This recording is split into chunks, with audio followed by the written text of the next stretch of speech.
South City Harbor Lights, not a place for an ex-cop like me.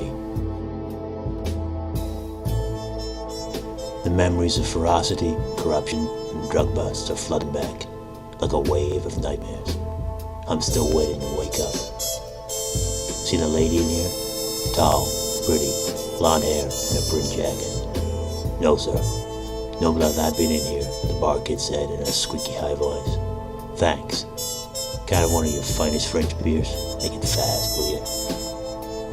This room had a funny smell. Everyone looked suspicious. Or am I just paranoid? I can't give up. Maybe someone in this room knows who killed Officer Merchant. If I could have it my way, I'd drug search and arrest every scumbag in this room. But as I gather, I have enough enemies as it is.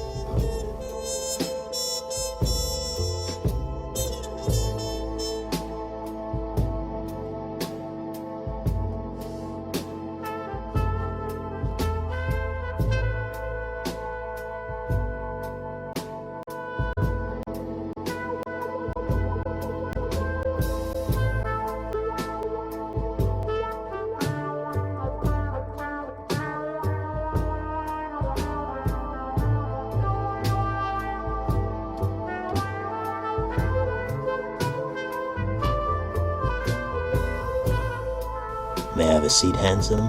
She says with a wink. It was her, the beautiful blonde I saw at the harbor. She was Merchant's wife, so maybe she could tell me why anyone would have any reason to murder him. What had he done to get killed? Before I could ask her, a drunk stumbled onto me and put his arm on my right shoulder with a firm grip and gave me a gentle pat on the back. Can you spare me some change? He mumbled. I gave him some coins just so he would leave. He glared at the blonde deviously, and he wouldn't go. Could you please leave? I'm trying to have a conversation, she said in an irritated tone. He puts out his cigarette and buys a drink, keeping his eyes on Merchant's wife. Who's he? I asked. She lit a cigarette and asked me what I was doing at this end of town. I don't think she knew who I was, other than I knew she was Merchant's wife. After we began talking, I started to feel her legs slowly moving up mine. This woman sure moved fast, although I didn't care. This broad was beautiful. The hair, the lipstick, and the figure. The drunk was on the phone with his back to us, and I couldn't help but notice an uncomfortable look on the lady's face. Are you single? I asked. Wouldn't you like to know? She replied. She hasn't even mentioned the death of her husband. The drunk stumbled over and grabbed the woman's hand, dropping his phone. It's you, he shouted. Back off, Merchant's wife replied, and pushed the drunk so he fell to the floor.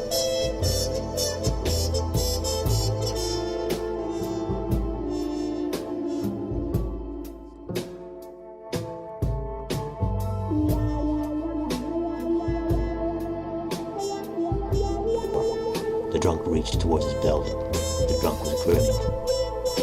He swept the gun from somewhere so fast that it was just a blur coming out. He held it steady, and he didn't look any drunker than I was. The apartment hid under the table. A car towed by outside. The drunk's gun was a .22 target automatic with a large front side. So long, Bella, the drunk said. Then he put the gun on me and turned to the barman while pulling down the hammer. I whipped out my pistol and shot the drunk in the stomach. He took a week to fall down. He stumbled, caught himself, waved one arm, and stumbled again. His items fell out, and then he hit the floor with his face. Merchant's wife slid down off the stool and scooped his dimes into her bag and took his gun. He turned sideways, holding his hands across his body. I didn't have a gun with any more bullets. I hadn't thought I needed one to buy a glass of beer. The kid behind the bar didn't move or make the slightest sound.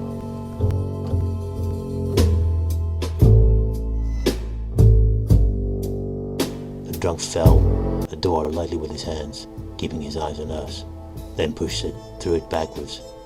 When it was wide, a hard gust of air slammed in and lifted the hair of him. It was so windy outside. The door swung shut.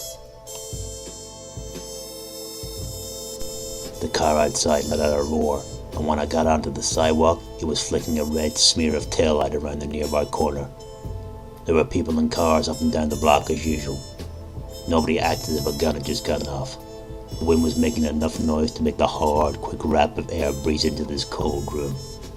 The kid hadn't moved even yet. He just stood with his hands flat on the bar, leaning over a little and looking down at the drunk. The kid's face had as much expression as a cut around steak, and it was about the same color. His eyes were more angry than shocked. I lit a cigarette and blew smoke at the ceiling and said shortly, "Get on the phone." "Maybe he's not dead," the kid said. "When they use a .22, that means they don't make mistakes. Where's the phone?" "I don't have one." "You own this place?" "I did till this happened."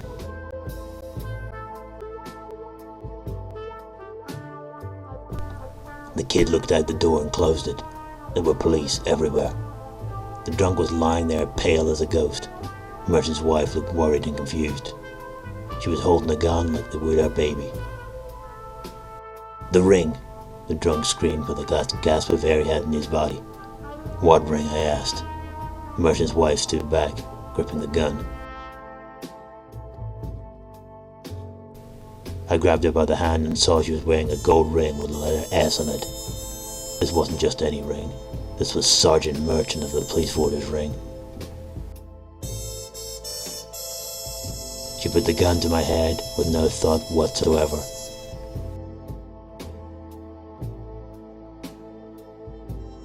"Why'd you do it?" I asked. "Do what?" "Kill Merchant." "Sometimes a lady just has to make a living," she said with a wink. Suddenly, the pressure relieved off my head.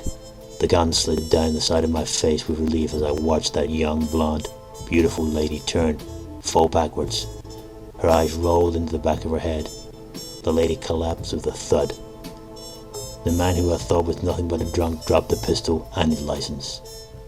I picked up his ID and saw he was deputy of the police force.